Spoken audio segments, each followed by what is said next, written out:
You're listening to the Bulldog Hour, getting you inside the Wilson football program with weekly game previews, recaps, highlights, and interviews. Now, here are your hosts, Joe Mays and Justin Rapoff.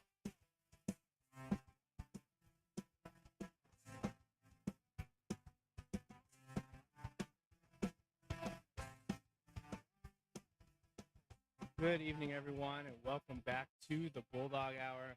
I am one of your hosts, Joe Mays. Not here tonight is my co-host, Justin Rapoff, but of course, you know I don't like to do this show by myself, so I do have a guest here this evening, and it is a long-time featured guest here on the program, but the first time ever to be on live, I believe, is the Wilson Bulldogs defensive coordinator and longtime assistant coach, Ernie Wolber. Ernie, thanks for being here. Absolutely proud to be here. Should have a fun night. Yeah, well, I mean, if the pre-show is any indication, we have a lot to talk about. Yeah, we touched on a lot of topics. We did, and that's not just teasing, Wilson football stuff. We just talked football and sports. Yeah, so, which I can do often. So can I. As everyone listening to this show and our other shows know, Justin and I talk football all the time. But we do want to focus on Wilson football, Berks High School football this evening. And I figured no better way than to do our third episode of our 8th season here on the Bulldog Hour summer update time. We're supposed to do it a couple weeks ago. Didn't quite work out, but happy to have you here to cover Wilson and Berks and whatever football topics come up this evening.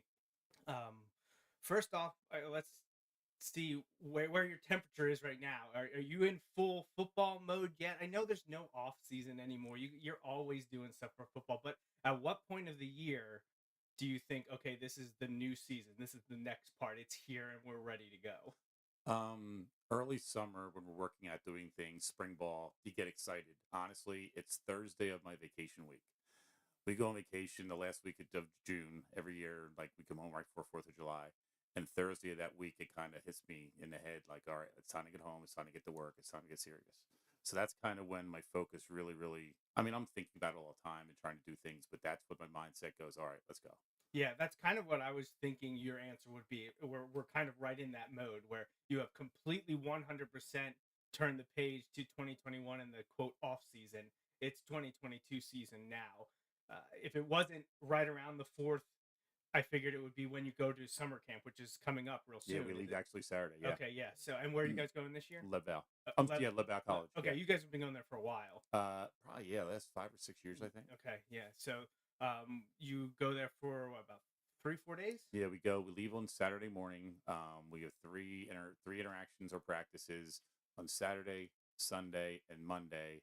And then Tuesday morning, we have one session. And then we come home Tuesday, usually around lunchtime. So we're there we leave school around 7 o'clock on Saturday, and we'll return to school around 1:30, 2 o'clock on Tuesday.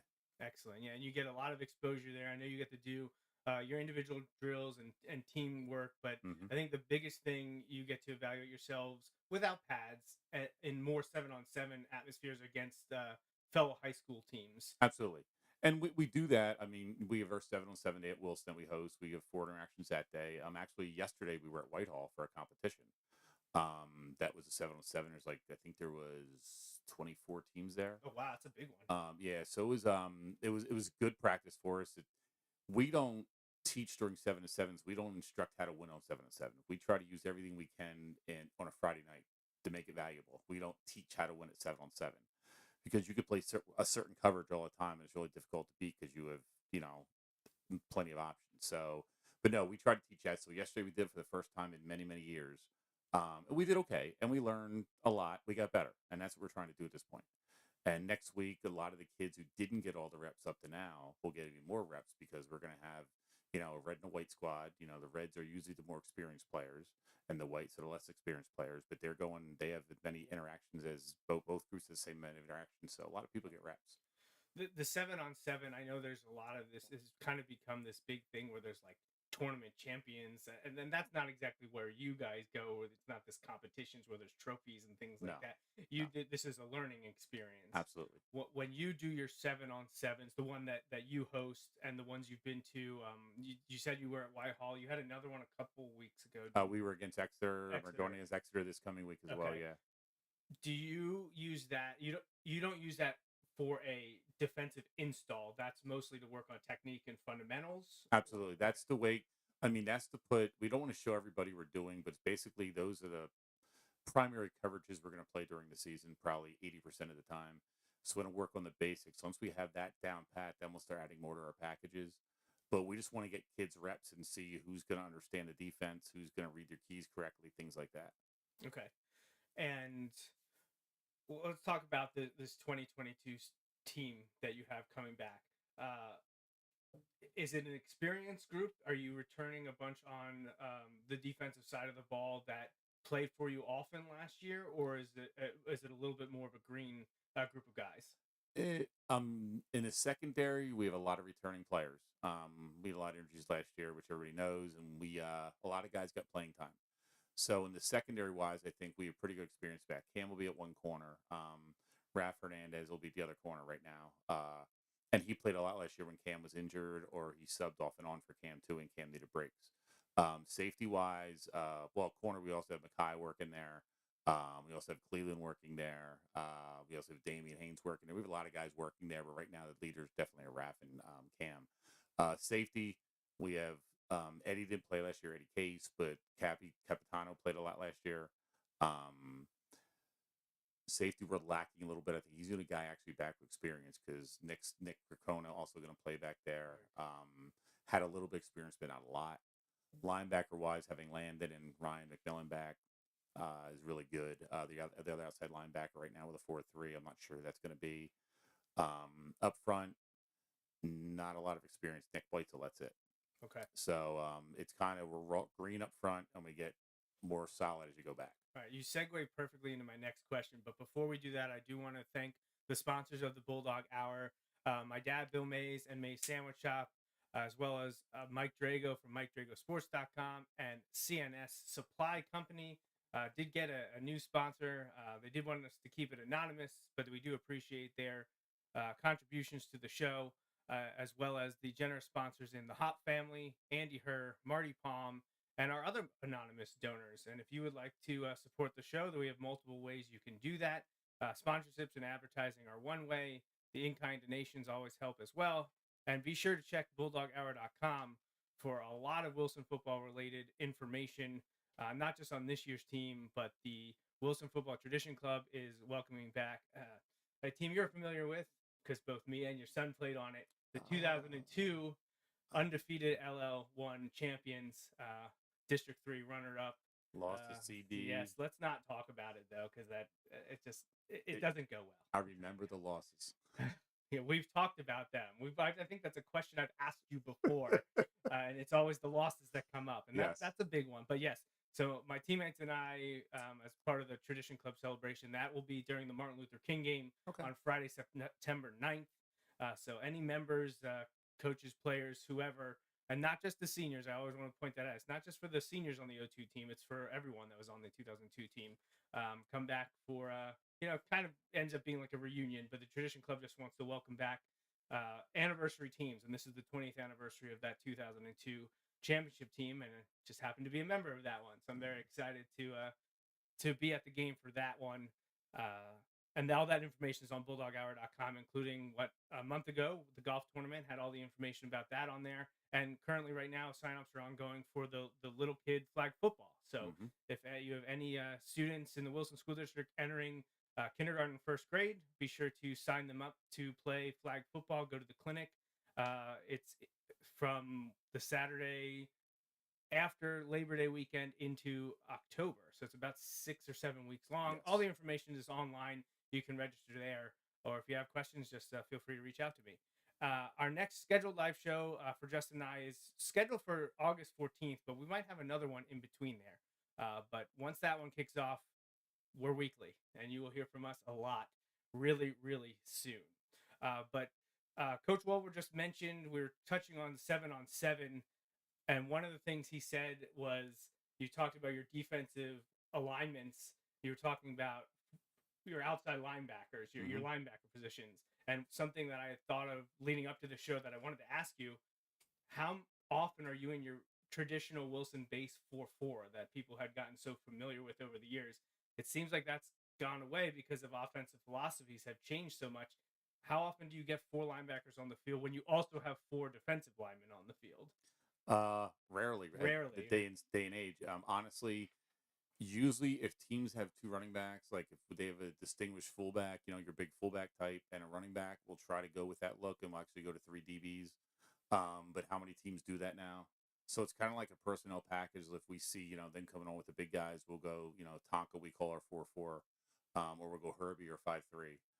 We'll go one of those combinations when they bring out the bigger guys like that. So we kind of match up. But I mean, last year, CD, we played it a lot in the opener. Okay.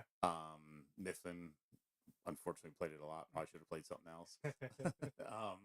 But I think that's the only 2 games we really played a lot of them.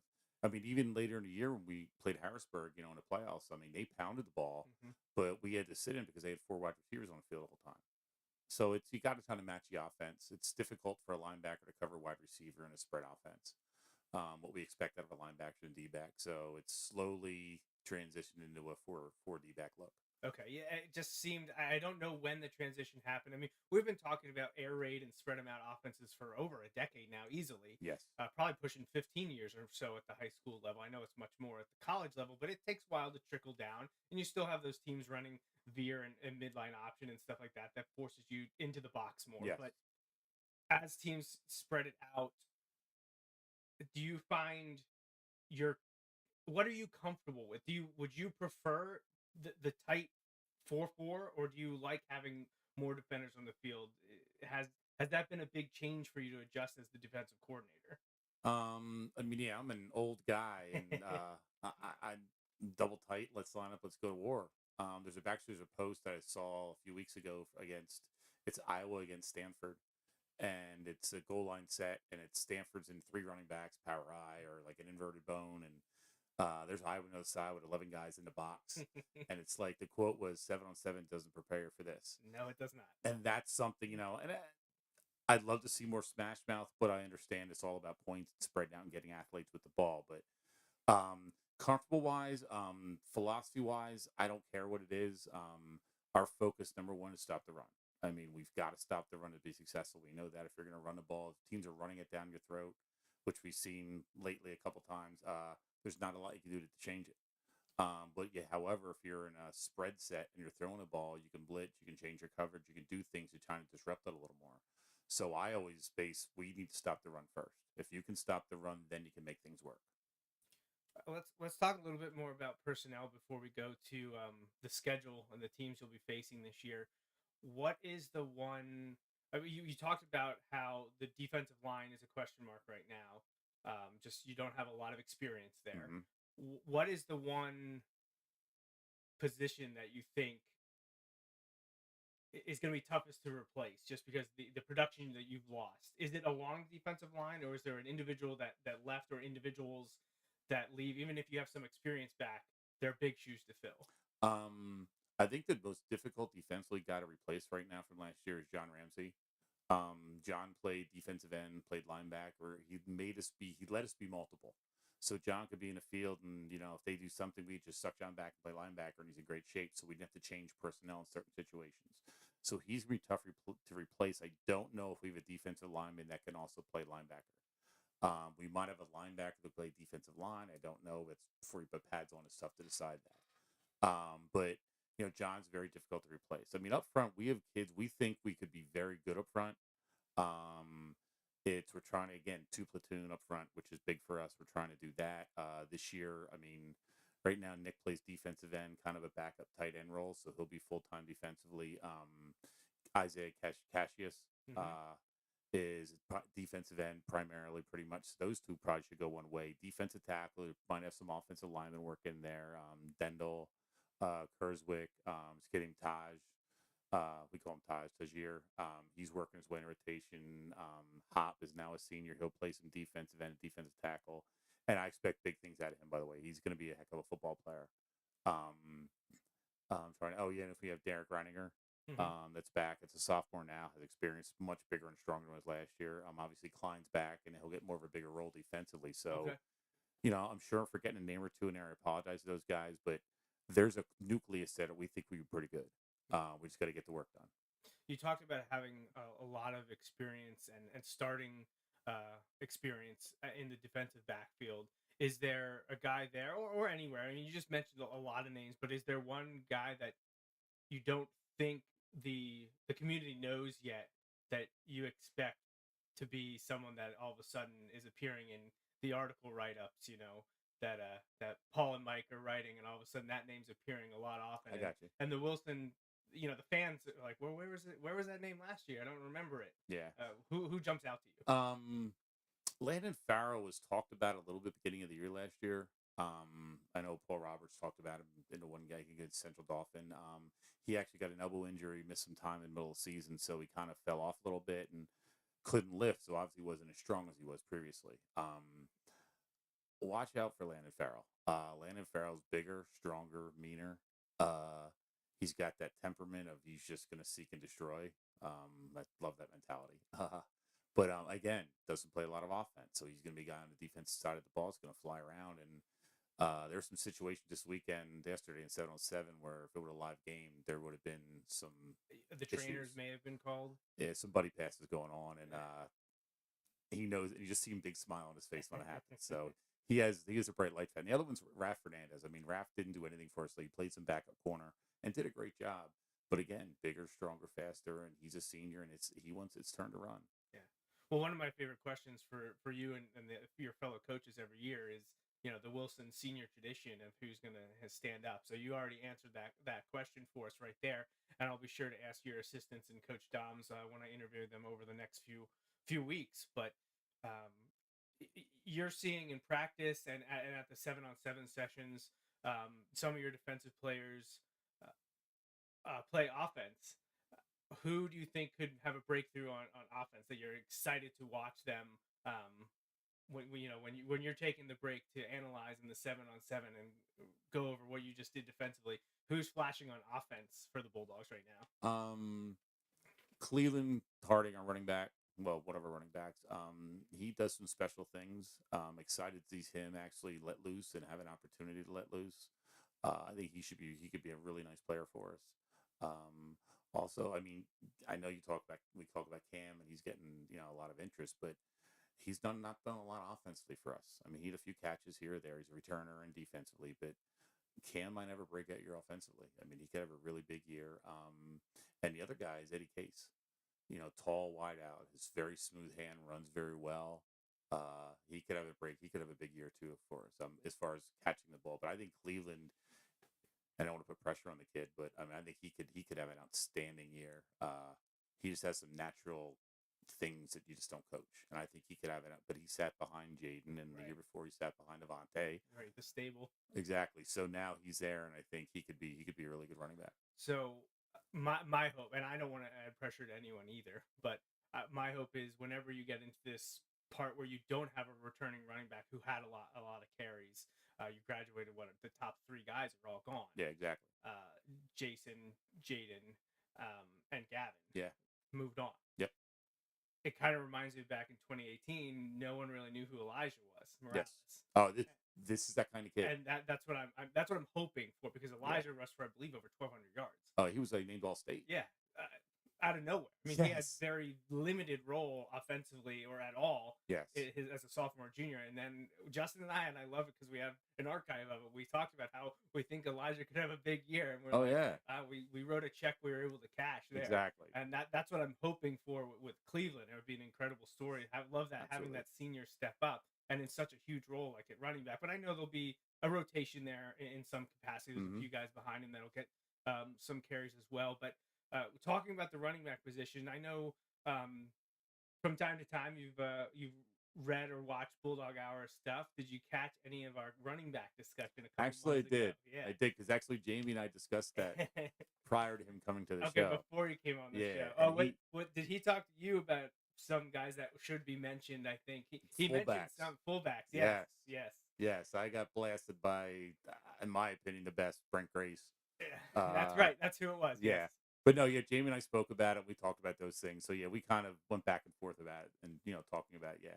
Yeah, so it's always fun to go back into the archive and look at the stats and the history.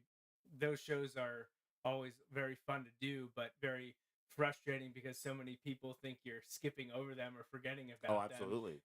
And that's obviously not the point of the show, but it certainly serves as an active talking point. But I didn't know if you wanted to talk about some of the guys you played with or have coached over the years that maybe weren't on the list. And you Oh, already mentioned one, the fullback. yes. But no, honestly, Zac Roth, Okay, yes. his senior year, I mean, he was on the fence of playing football senior year. Oh wow. Yeah. He is a little frustrated. Was that 08? Yes. Yeah. And I think he rushed for close to 1,800, and he didn't play in the second half. Right. We because that mercy team- rolled everybody, but I think one or two regular season opponents and playoffs. So he was out of the game at halftime so many times. But I mean, his average yard per carry has to be one up there. But I think he was one of the kids that kind of overlooked. It came in and just worked so hard. And again, that senior thing, it's his turn, and he took the bull by the horns and ran with it. You mentioned Elijah. None of us imagined what Elijah could accomplish that year. I mean, what he did his year was amazing. Going back to my years, we were Pete Treck, Phil Rowe, Kurt Bosch, a little bit of Pete Casco, a little bit of Leroy Schenauer. But they were good players, don't get me wrong, but they weren't. I mean, we ran Wilson football. Right. So. It was a little different. Absolutely. And I actually mentioned I had Paul in on this for a long time. It was always going to be me, Justin, and Paul. Last year we did the quarterback one, just Paul and I on a show like this where Justin wasn't around. Yeah. It's like, what do we want to do? And it's like, well, let's rank the quarterbacks. It's always fun, right? People love lists. Absolutely.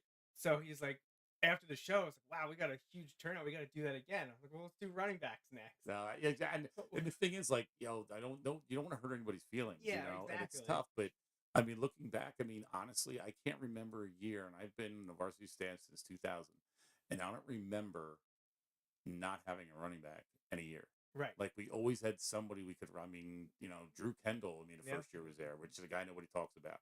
Had a solid year. With Ryan Schrader. Yeah, exactly. I mean, little Ryan Schrader. And God, he was a tough kid. But no, I mean, going through the years, I mean, again, we had somebody step up sometimes. I mean, it was a stopper show for a while. I mean, for 3 or 4 years, they kind of, Littles were in there. But then, we always end up with somebody rising to the top. And a lot of that has to do with our offensive line play too, obviously. But no, there's always somebody comes out of the woodwork. Yeah. And there's a couple kids we see in the chains coming up too we're pretty excited about. So good. That's good to hear. I mentioned to wrap up the running back discussion, I had texted after we were a few weeks into this already, and I had all the stats and was sending everything out to Paul and Justin. I said, guys, this is really tough because the errors, I feel like there's a dividing line. And I was like, do we want to do two separates, like from, I forget if I said the start of state playoffs or district playoffs, somewhere in the 80s, make a dividing line, because I feel like that was a transitional period. Absolutely. Where we went from more of the traditional Gursky Wilson football and early Slemmer years to the Kerry Collins and after Contafio years. Yes. To now, like that's a big change in the 80s. And to bring that up, I was watching a program today about football, and they were saying the same with Hall of Fame, how you can't compare wide receivers from the 70s, 60s, 70s, 80s to the wide receivers now because the numbers aren't even close. No. But it was different football. And so you got to look at the players and what they accomplished, plus what defenses did in the 70s. I mean, look at the Steelers. I mean, they bump and run and beat you up and threw you on the ground and stomped you. They were do tough. that anymore. No, I mean it's a totally different set. So how can you compare those guys at different eras? It's really hard. Yeah. Like my favorite player of all time is Dick Butkus. I mean, it's obvious. Yeah. Based on your Twitter handle. Exactly. However, I don't know if he could play today. Right. I wish in my mind he can because he's awesome. In my mind, oh, absolutely. But physically, I mean, would he be a defensive tackle? I don't know. Right. Yeah. That's one thing. You get caught in this kind of paradox or this cyclical question when Justin and I try to tackle, who is the greatest baseball player of all time? If you've never watched the Joe Mays and JR show, the spoiler here, Justin and I picked Willie Mays over Babe Ruth and other people like that. We felt like he would have adapted more to the modern game and he would be good at all times, where maybe it would have been a little tougher for the early 1900s players to change. But then it's one of those things. If you put one of those all-time greats in whatever sport you're talking about with the modern amenities and the mentality of weight training and nutrition and whatever you would they it's an interesting question. And a lot Absolutely. of people get really fired up about it, and I'm just like, hey, it's just for fun. Absolutely. It's I mean, I told you before the show, I don't follow baseball because I'm a Cincinnati Red fan. It's really hard right now. But I'm Pete Rose guy. yeah. I mean, Hall of Fame, no, he doesn't. That's a whole different story. I'm not going to go there. However, baseball wise, I mean, he worked as hard as anybody. You know what I mean? So watching all the things they have now, I wonder if he would have. I mean, he was the player I think that definitely could have advantaged. But Willie Mays' athleticism, I mean, just off the charts. Roberto Clemente, another one, but that's a whole different. Oh yeah, yeah. So well, let's get back to football. Okay, before here we lose go. The audience. I told you I like to talk sports. Sorry. No, Joe. trust me. I'm saying we could easily go for hours here if I would let us, but we're gonna keep it to an hour. So Okay. we're about halfway through. So Okay. we talked about the off-season stuff, returning players. We haven't talked too much about your schedule and the teams that are coming up. Not that much different for you, but it is a big deal around the area because the other 13 Berks teams are now joining the Lancaster-Lebanon League as associate members. So it is still just the Lancaster-Lebanon League. It is not the Berks LL League, which they will tell you immediately. I'm sure the first misprint will be retracted within a day. Absolutely. But yes, so there are now 37 teams in the Lancaster-Lebanon League with all 14 Berks schools joining. Not much changing for you guys, though. Wilson's only adjustment team-wise is Reading. Going to be playing the Red Knights again. Haven't played in a decade. Last time you played them was in 2013. I know there's a few scrimmages in there. Yeah. But in a meaningful game, it's been basically 10 years since you got to play them. You will go to Reading, play at Albright on September 16th. I think they're playing Alvernia now. Oh, Alvernia. I heard that. Change? I heard that somebody told me that. I didn't know that. I heard that. I don't know if that's accurate. They said they're playing at Alvernia now. I don't know. Oh, okay. So I'm going to check that one. Yeah, I will definitely have to check. You know what? I saw someone. It might have been Jeff Reiner mentioned it in his. He had an LL primer up already. Jeff. Yes. Always ready for it. Was already rolling into football. Yeah, I got him last year with a good one. You did get it with a good one. That was great. I loved hearing that. But Jeff had a great article out about what's going on with the merger, and he previewed 37 teams already and talked about some of the games on the schedule. And I believe he mentioned Reading playing their games at Alvernia, and I almost messaged him. I was like, I think you mean Albright. I never got around to it. Okay. But maybe that's where the person. I couldn't tell you who I heard from, but maybe that's where they heard it as well. I will definitely have to check into that. Well, somewhere in Reading, Wilson will be playing in the Reading. Yeah, in a greater Reading vicinity. Absolutely.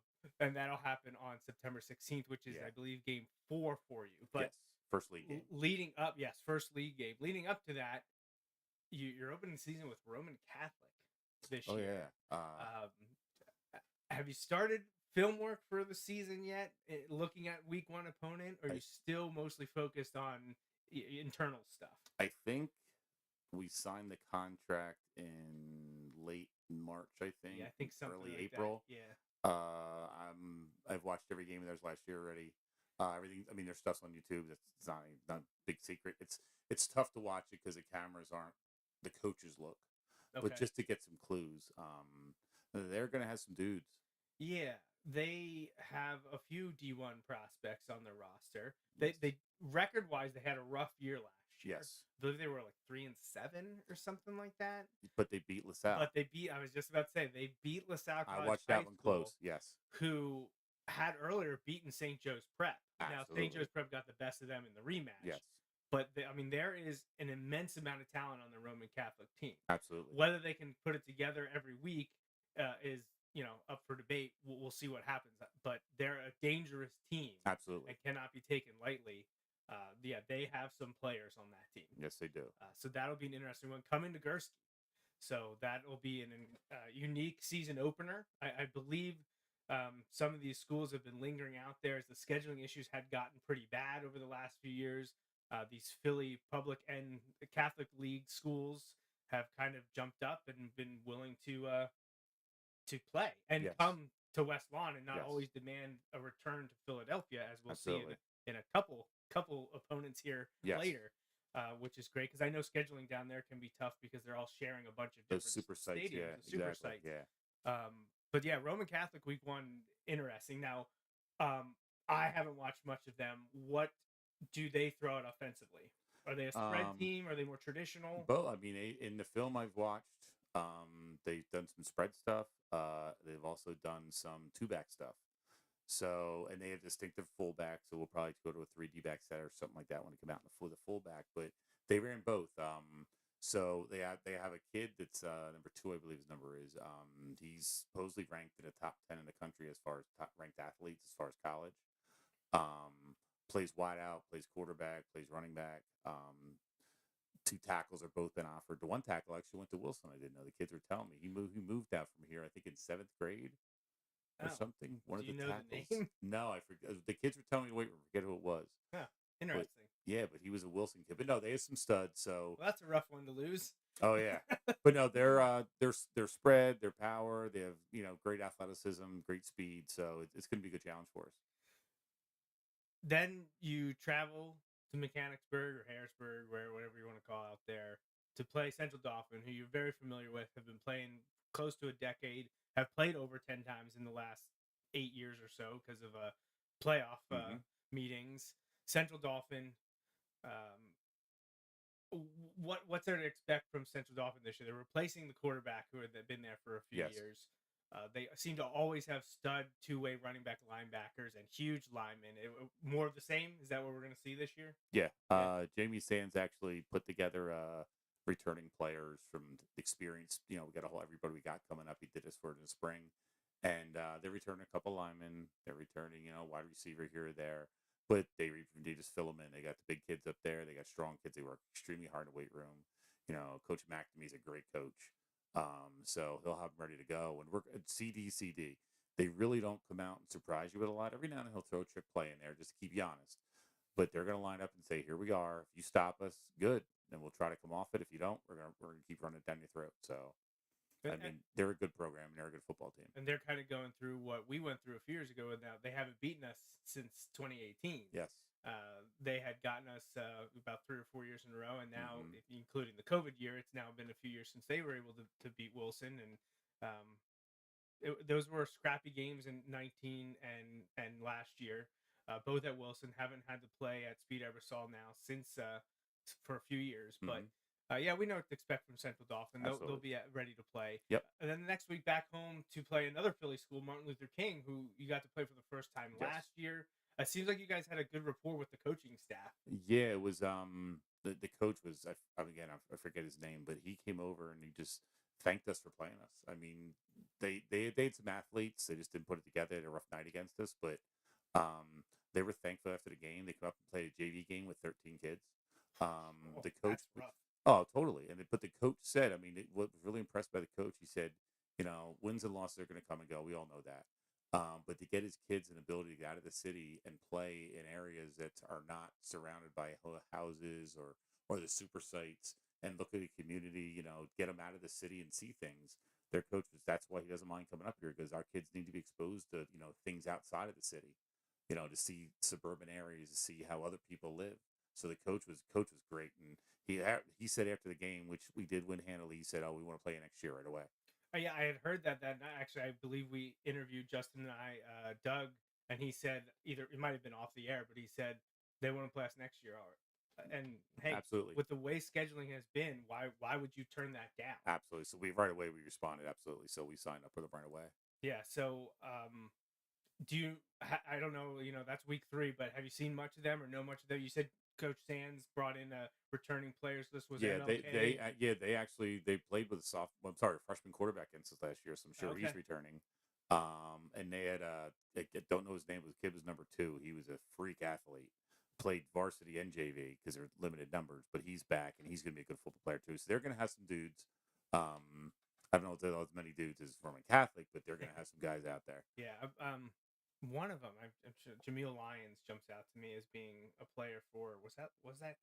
Now I can't remember if it was Roman or MLK. I wanted to say it was MLK, but I remember last year looking at some of their guys. I think that's some players on this Oh, yeah. team. But it was rough for them to put it all together. But the athleticism was just off the charts. So Absolutely. it'll be interesting to see them come back to Gursky again.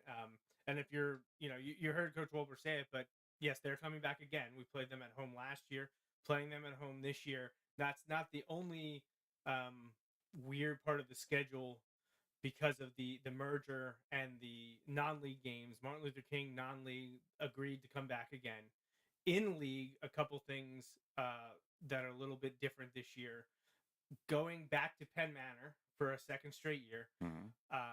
Justin and I aren't upset about that. We have a tradition to go to the Sugar Bowl, and Justin missed it last year. Oh, So, poor Justin. we were thinking of him down in Millersville when I went and ate at the Sugar Bowl twice, like we always do. He'll get the chance to do that this year. And then the bigger one, though, the one that most people are concerned about or thinking about is what's going on with Mifflin. Not only do we have to go back there 2 years in a row, but it's on a Saturday. What are we doing? Well, this is, I guess, and I didn't notice we don't play in season often in a long time, but I guess every time they have a homecoming game, it's on Saturday afternoons. And I know their coach isn't a big fan of it either, but it's a tradition they do. So that's not a decision from the coaching staff. That is over their heads. Interesting. I don't know who they have the week after. I mean, we have Hempfield, which is a huge league game the week after. I don't know who they have, but I don't think any coach wants to play on a Saturday. And even knowing that's happening, I mean, just that's one less day for an injury. It's one less day to prepare. It's one less day to rest. And it just throws off the flow of everything you guys have been doing all year. The kids have to have a day off. So when we do a Saturday game, we have to give them all Sunday. And we do film Sunday. So it kind of wrecks our whole schedule, what we got to do. And Monday, I'm already preparing for an opponent on Saturday, and all of a sudden I can't prepare till the next day. So it's just a lot of stuff.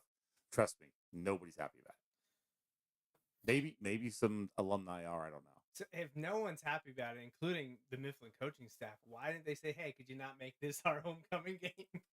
Just that's the way the schedule falls. I don't think they planned. I mean, they had the best of us the last few years, and I don't think they planned it that way, but just the way the schedule fell. But no, this is, again, I'm not quoting the Mifflin coaches. Something Coach Doms told me. They said they weren't real happy about it either. Okay.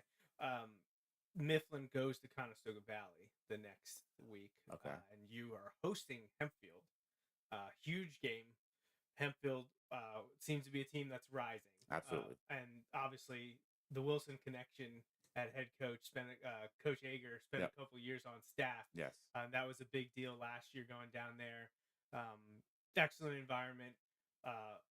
Excellent program historically. I know that have been bouncing around a little bit over the last decade or so, but they were a big time rival in the 80s and 90s. And Justin and I have always said, and I believe you could probably go back in the archive and hear us say it, Hempfield feels like a sleeping giant in the LL in Section 1. Absolutely. That they're a team that has underachieved with the personnel we've seen them trot out there. And if you get the right guy and staff in place, watch out. And unfortunately, I think they have that now. Yeah, I agree with that. The way that George has had Hempfield play you guys the last 2 years has been very tight. Absolutely. Both games have been very good. I remember in 2020 thinking, wow, next year's going to be rough. And it was a very hotly contested game. Absolutely. How much do they have coming back? Their quarterback was an absolute awesome football Cam player. Harbaugh. He's gone. That's a big thing for us. That's good for us. Absolutely. Yes. I'm not going to say that this next player might be great, but it was good to see Cam go. Cam was a good football player. But I'm not exactly sure how much they're returning. I know they have their one defensive lineman, Papali. I don't know how to pronounce his name. Okay. But he's been offered a few nice offers. He's only going into his junior year. He's a lineman. He's going to be a solid player. George is doing it the right way. I mean, he got a great staff in place, and he's taken all the things he's learned from F&M and from Mayan Township and, where he's coached here, and he's taken these things and put it in place and, made the kids accountable, and they're really starting to step to the plate. Every year they're just getting better and better, and they're going to be a tough, they're where Township was maybe 5 years ago, right before they're making that step to be perennial, win championships, district championships. Hempfield's on the verge. They went to the semifinals last year in districts. Yeah. So they're solid. Yeah, it's That's at home this year. That's it always feels good to be at home, not have to travel down to Landisville. We Hempfield, just Landisville, it doesn't seem to be. I don't know. It's always awkward there. It's usually an ugly game, and interesting calls are made both sides. So it's just a place. I mean, that was the only game I lost my sophomore year of football. When I played for Wilson. We played Dan Every. Lost. Was that the one where someone didn't pick up the punt? Is that? Yeah, and he ran it back to the 6, and Vito made a tackle, and then we stuffed them, and they kicked the field goal to beat us 9-7. 9-7. Okay. That's something you don't remember. Don't forget. Yeah. One of the interesting ones, because the time that you played on the team was one of the great 4-year runs. Yes. 78 through 81, right? Those 4 years. Yes. Fall 78 through fall 81. Because I think you're like 42-2 or something, like something ridiculous like that. And I was like, you know what I'm interested in?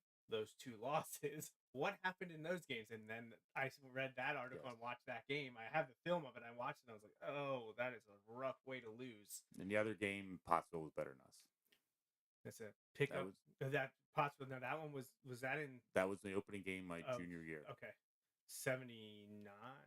80. That was 80. 80. Okay, yeah. They had an outstanding team. Painter was our quarterback. I remember all these things. I can't believe it.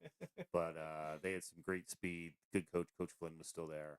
And they beat us 29-12. I'll never forget what Gursky actually said after the game. Normally when we lose games, if we'd have played another quarter, we'd have shot. If we'd have played another quarter, they would beat us by more. Okay, so they that were a was good football a really team. good team. Yes, they were. They only ended up losing one game that year. They were a really good team. And unfortunately, your teams and the teams you played against was right before a few years before district playoffs started. My senior year was the next year they had districts. 82 was the first 82 year. season they had districts, and 88 was the first year of states. Yes. Which both district and states have gone through crazy changes over the years.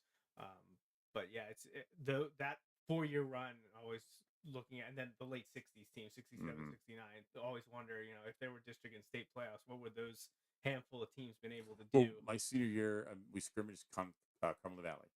That's when who's the head coach? Chapman was there.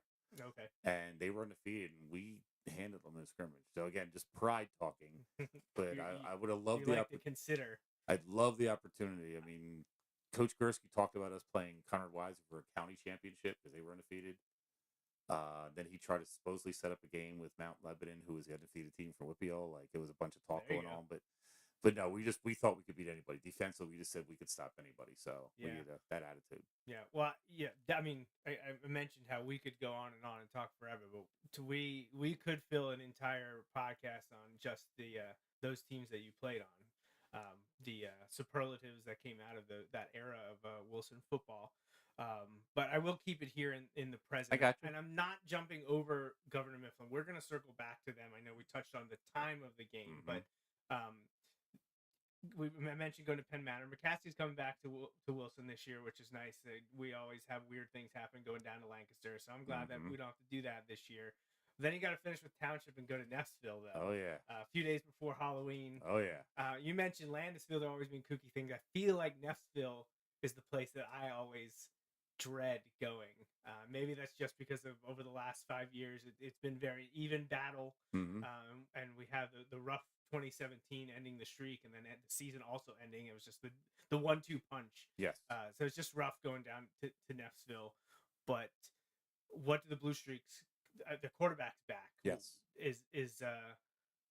Are they going to be a problem again? Are they the team to beat?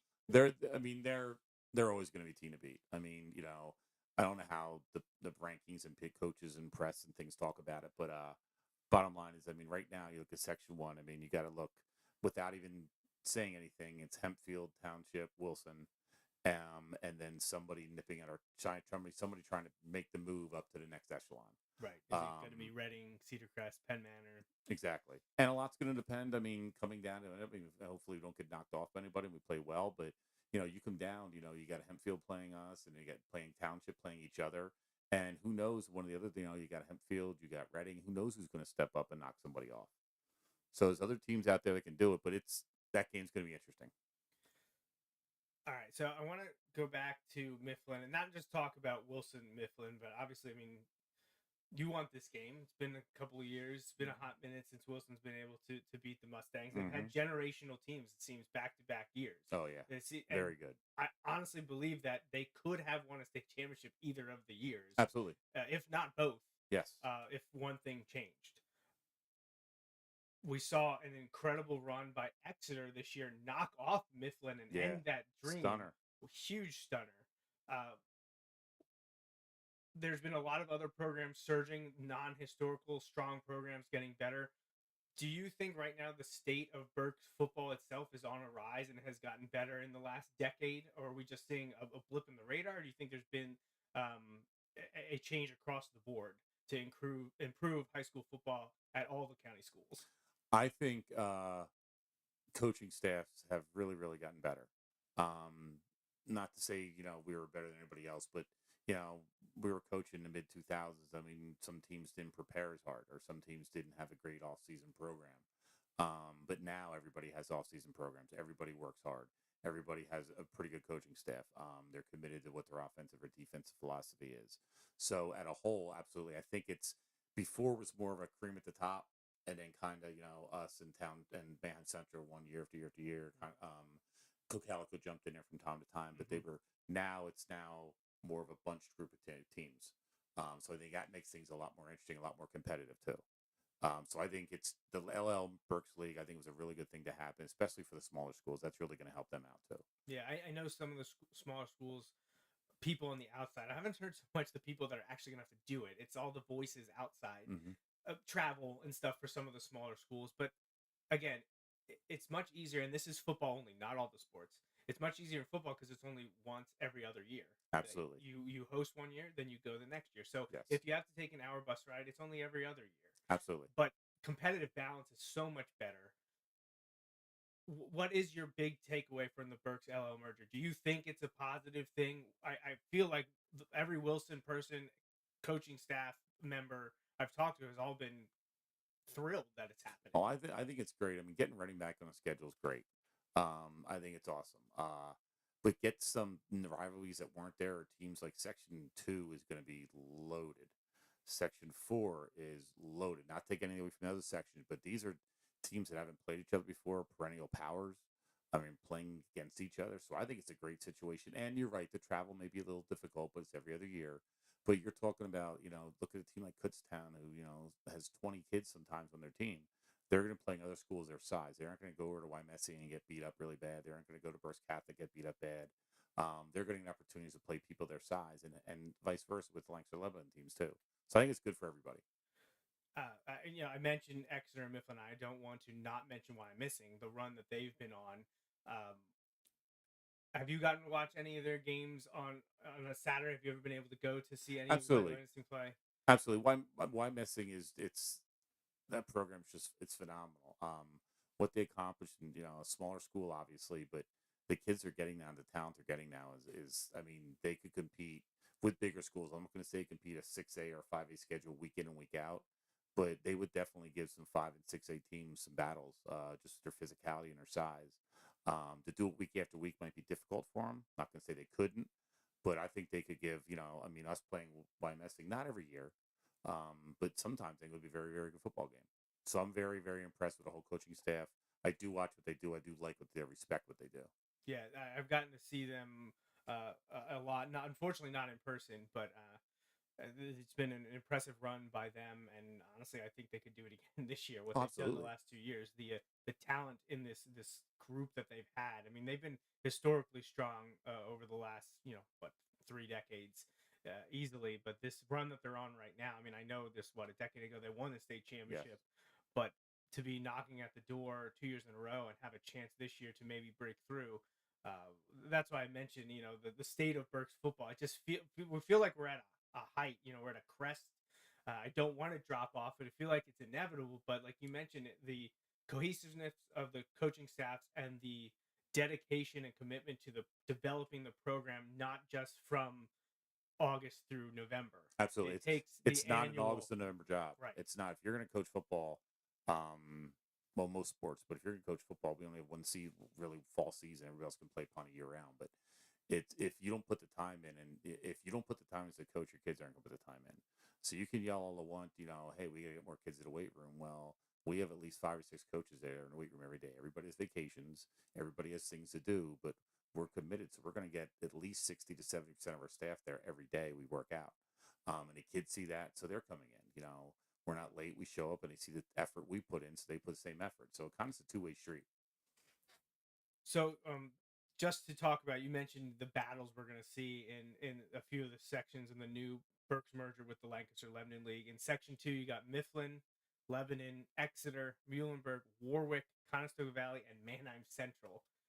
Just recently, I mean, Mifflin, Exeter, Warwick, and Central have just been heavyweights the last couple of years. To know that the 4 of them are going to have to round robin, battle it out, that's very exciting. And Section 4, Cocalico, who is giving Manheim Central a run the last few years, in, I guess, the old LL now. Lampeter Strasbourg, who's been making district championship games. Absolutely. Then you also have Berks Catholic and Wyomissing together again. 2-year hiatus, brawl. The backyard brawl, and now it's back. One of them, I believe, is playing up. I think is it Wyomissing? I think Wyomissing's playing up. From 5 to 4. I think, yeah. Good decision by them. I don't love the section alignments going just by enrollment. Yes, there was a better way to do this, but the powers that be, and then the coaching staffs or administrations in charge don't want to, I guess, go by recent trends and powers. You could have bumped some of these teams around a little bit more. I agree. It's a little rough to see Lebanon in Section 2 just with how their program is struggling right now. And they played didn't they play in Section 3? They were a few years ago in Section 3 before LL went to 4 sections, and now it's in 5 with the Berks merger. Yeah. But yeah, now they're up at 2. I mean, Lebanon I don't think won a game last year. Yeah, I know Coach Janchak was up there as a Central York now, and they won some games with them. They're 500-ish. Yeah. But they've never really got over that big hump. And honestly, last year, I don't remember them winning a game. I don't think they did. I don't think they did. I think they had a really rough year last year. So seeing them up in Section 2, you're not going to get a program going if you're losing by 50 points every week. Absolutely. The kids in the community, you just lose it. Like no one is interested, and you're never going to get over the hump. That's why when they bumped them to Section 3, and people were like, "Oh, they're 6A, they're 6A." It doesn't matter.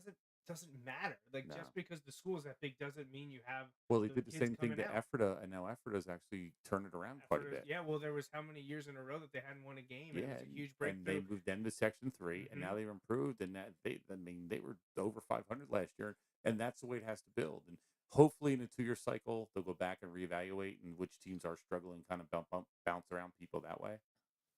Yeah, I don't know what they'll do. It'll be interesting to see what happens, but. Yeah, Berks LL merger finally here. I feel like we started talking about it probably almost 5 years ago now, 4.5 years ago. It was tabled, then it was brought back, then it was official, and now here we are. The first year of the new, larger Lancaster-Lebanon League will kick off with games in. Can we stop with the week 0? Are we done with that? Yeah, it's so not. stupid. Game Every team plays there. Period. Exactly. Right, that's why I started calling it Game 1 instead of Week 1. So do I. Game 1 on Friday, August 26th for the Bulldogs that will be at home at Gursky Stadium against Roman Catholic. So, Coach, I think the last thing I want to finish up with, and it's something I wanted to mention and get your take on it, because it's what I had heard and what I've been telling people, because there's been a lot of people mentioning the helmets, of what's going on with the helmets. Oh, the helmets. They've been changing a lot of the last few years, which is a little bit different for Wilson. We're used to plain reds and whites, and the helmet had the Bulldog on it, whether it was a red Bulldog or a white Bulldog. Yes. By and large, it had remained unchanged. Then there was the change to the chrome in 2016, which not really changing it, just a little iridescence to it. No big deal. But then for the anniversary season, me had a crazy idea about doing a retro W in football, bring that back. It was awesome. Could we do that? You think that would be cool? It was awesome. Also, can we replicate, in 94 we did 50 years. Why don't we do 75th season, kind of bring it all together? People, I feel like that was a love-hate thing. Some people liked it, some people didn't. But I was like, it's just a one-year thing. And then I believe Matt Bender told me, oh, hey, Coach Towns wants to do the W in football on both sides. Well, that was a big deal, because now you're taking the Bulldog off the helmet. Yes. And that was in 2020. That was Mhm. the COVID, the main COVID year. I guess Yes. we're always in a COVID year now, but that was the main one, the big one Yes. before vaccines. Well, I heard a lot then. Well, they can't take the Bulldog off the helmet. I'm like, the Bulldog only came on in the late 70s, right? Exactly. It was the W in the Yes. football before then, and there was also a time where you didn't have a logo on Yes. the helmet. And at one point, they actually were red. Believe it or not, that was Yes. a long time ago. But you can't take the Bulldog off the helmet, and I get that.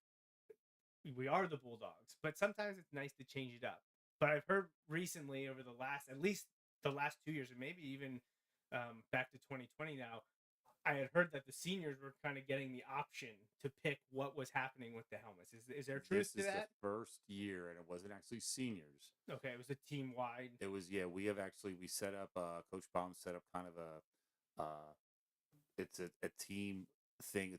Every class has 2 representatives: sophomores, juniors, seniors, or maybe 3. Like a leadership council? Yeah, it's a leadership council. Everybody has 3 kids in each grade, so it's the odd number, and basically present it to them. So there was talk in the early this year. This is the first year that students decided, the players decided, but there was talk about doing something different on the helmet. We were throwing out different ideas. Everybody put this way, I didn't hear anything negative about the W, so I didn't really. But again, I kind of shut things off. I don't listen. But I didn't hear a lot about that. But then this year we came up and we were throwing around different ideas, and we got a bunch of not a bunch, probably 6 or 8 decals. And when we decided to get the leadership council, we're like, why don't we let them decide? It's their team. We always say the seniors is your team. So let's let the players decide. And they decided to go with the script Bulldog, which does look very nice, and a W on the side. So I understand people are upset. No Bulldog logo on the side. It says Bulldogs, but no Bulldog logo on the side. Yes. And I get it. I've been here a long time, and I've coached here, and I played here, and I mean, I get it. But sometimes if you can get a little bit extra out of a kid for getting a different logo on the helmet, let's do it.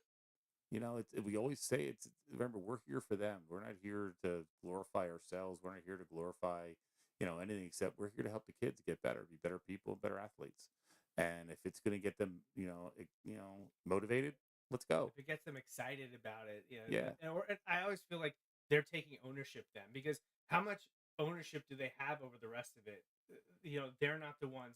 By and large, most of the players are not the ones coming to you and saying, "Hey, I think we can put this sub package in." Exactly. Or maybe on offense you could tell Coach Palm, like, "Hey, maybe we run this play." I don't think it happens that often, but something like, we can bring this identity to them. What do you want on the helmets? This is your team. What do you want to look like? And we're not going to give them like, hey, we can get red, we can get black, we can get all kinds of craziness. There's some limits. Exactly. There's always going to be a Bulldog possibility, and some teams might choose to go back with a Bulldog. I don't know, but it's something that the kids decided. I mean, they decided on that. They decided on numbers for players this year. If there was a tie, like, we count numbers for kids, attendance, academics, all those things. But if it's real close, we go to the board and say, and we don't give the names. There's a student A and student B. Here's their things. Here's their credentials. Which one gets a number? So they kind of help with that too. So it's kind of accountability for them, and they feel like they're part of it maybe a little more. And like I said, if it's going to get them motivated a little bit, let's go. I'm all for it. This is the Wilson football democracy that we're talking about. There's checks and balances all around. Trust me, Coach Downs will not let us get crazy. No, honestly, when Matt told me about the Chrome leading up to 2016, I was like, oh, okay. And he's always telling me, like, well, I tried to get this. Oh, yeah. I was like, no, I don't think so. So when this came to my attention, the script, I was like, oh, that's interesting. And at first, I thought it was going to be on both sides. Mm-hmm. Well, originally, that was the original plan. Okay, that was the original plan. But then the kids decided to go the other. Then we're going to put a script and a Bulldog on the side. The council decided to go with the script and the W. I love it. I actually liked it even better that it wasn't just the seniors. I think you could understand if the seniors decided. You'll always get your year. Then you will decide. Yes, but it's a team decision. Absolutely. There's a council. There's a process, which is great. That's a lot of fun. I'm glad we have that figured out. But yeah, so no Bulldog on the helmet this year. Obviously, still the Bulldogs. It's not that big of a deal. You can always watch the Bulldog Hour and see all the helmets, and you can see all the Bulldogs you want right there. And if anybody wants a sticker, we got plenty of them. it does make it tough on me trying to figure out the mini helmets every year changing. Yeah. Because I have to make sure that I have one for each era. So I got you. well, I'll have to revisit that. I'll have to get in contact with my guy and then get a new one. But so before we wrap up here, is there anything that you wanted to point out about the upcoming season or say about the year that's rapidly approaching? I just it's going to be interesting early on. There's going to be a lot of kids playing that haven't played previously. But there's a certain fire about this team that I really like. The workouts in the weight room have been awesome. The summer workouts have been great. So, I mean, there's a lot of enthusiasm on the team work-wise, and a lot of bodies have changed. Exciting time for us. I mean, I'm getting up there in years. Coach Dom's getting up there in years, and, it's neat to see the transition. But using the COVID again, that changed a lot for everybody. Yeah. And this is the first year we had a full year, so everybody be in school together. Mm-hmm. Everything's going on, so it's kind of getting back to that old feel, like when you used to be there and we were in a weight room and things got accomplished. Yep. It's kind of back to that feel, and there's just real energy in a weight room and real energy on the field. Hopefully, it translates into success for the kids. We have a great group of kids, and I just hope we have a ton of success. On the field, hopefully, off the field, definitely. And I think this was mentioned to me, but I'll verify it with you. No coaching staff changes. Everyone's back. The only one that's Alex Twyford helped us last year. Okay. I know he changed jobs, and I don't know if he's going to be able to help us this year, but Okay. that's the only. That's the only. And he was kind of a part-time guy anyway, so that's the only change really right now. Okay. So all the positional and coordinators, obviously we know Doug's there. So another year, status quo. So we can be happy about that, to know that there wasn't any upheaval, and looking forward to the season.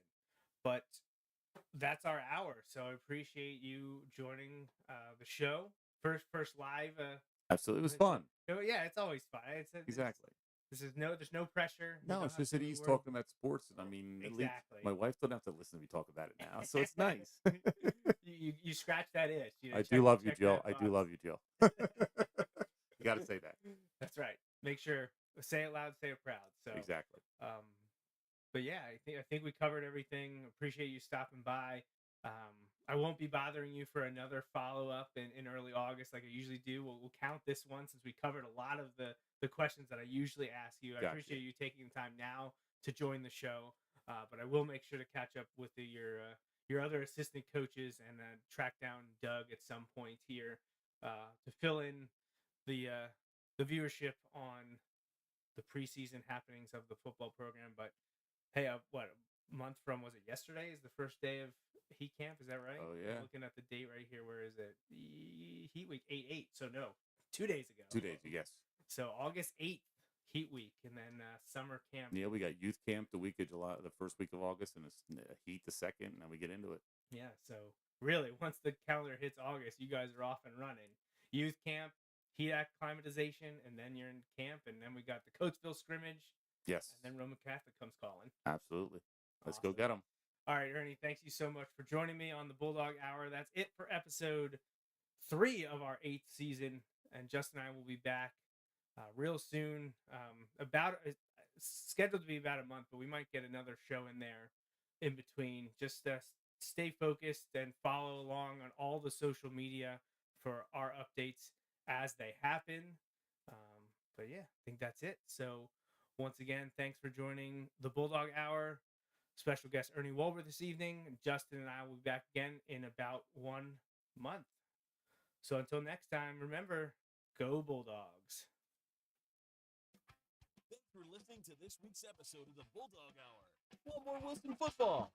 Follow the show on Facebook, Twitter, and Instagram. Subscribe to the podcast on iTunes and SoundCloud, or visit www.bulldoghour.com. The Bulldog Hour is a featured program on jmnjrradio.com.